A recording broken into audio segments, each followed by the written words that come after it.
Chaque individu possède un métabolisme basal. Mais c'est quoi un métabolisme basal? Le métabolisme basal, c'est la quantité d'énergie que ton corps dépense en une journée juste pour survivre. Même si tu es allongé toute la journée, ton corps consomme de l'énergie pour respirer, faire battre ton cœur, maintenir ta température, faire fonctionner tes organes. Cette énergie est exprimée en calories. Ici, Bob brûle environ 1500 calories par jour sans rien faire. C'est la base, c'est le métabolisme basal. À partir de cette quantité d'énergie brûlée, métabolisme basal, Bob rajoute d'autres facteurs de consommation d'énergie. La marche, monter des escaliers, faire des courses, jardiner, faire du sport et autres activités. Se rajoute à ça la thermogénèse liée à la digestion des aliments. Toute cette dépense cumulée, on appelle ça la dépense énergétique totale journalière. Ok, maintenant on va parler de balance énergétique. La balance énergétique, c'est tout simplement une balance entre les apports, ce que tu manges, et les dépenses, ce que ton corps utilise. En théorie, il y aurait 3 cas possibles. Tu manges autant que tu dépenses, ton poids reste stable. Tu manges plus que tu dépenses, tu prends du poids. Tu manges moins que tu dépenses, tu perds du poids.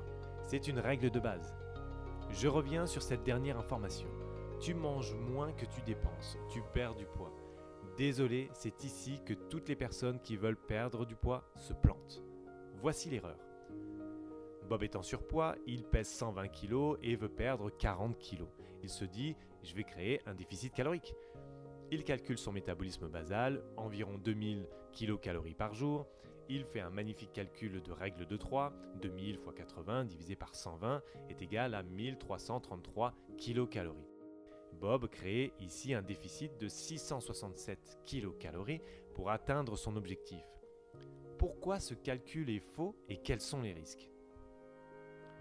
La première erreur, Bob prend comme référence son métabolisme basal, c'est-à-dire sa quantité d'énergie vitale dépensée en une journée pour respirer, faire battre son cœur, maintenir sa température et faire fonctionner ses organes.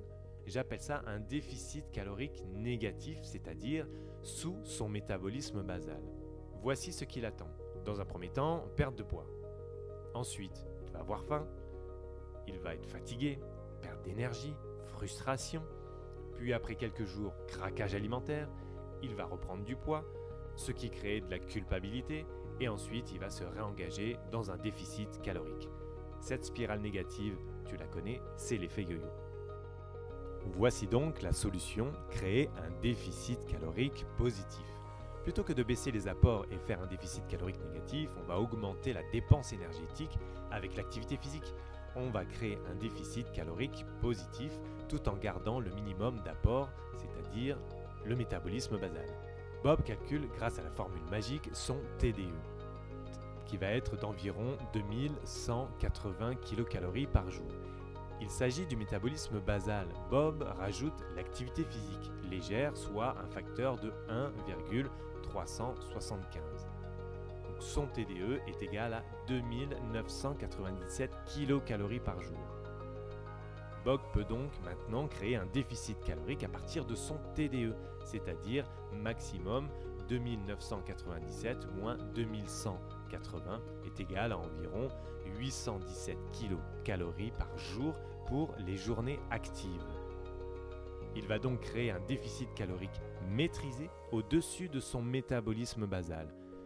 Bob va perdre du poids, il sera en pleine forme et il pourra faire des écarts, se faire plaisir et monter jusqu'à 2997 kcal en apport énergétique sans avoir d'impact sur son poids.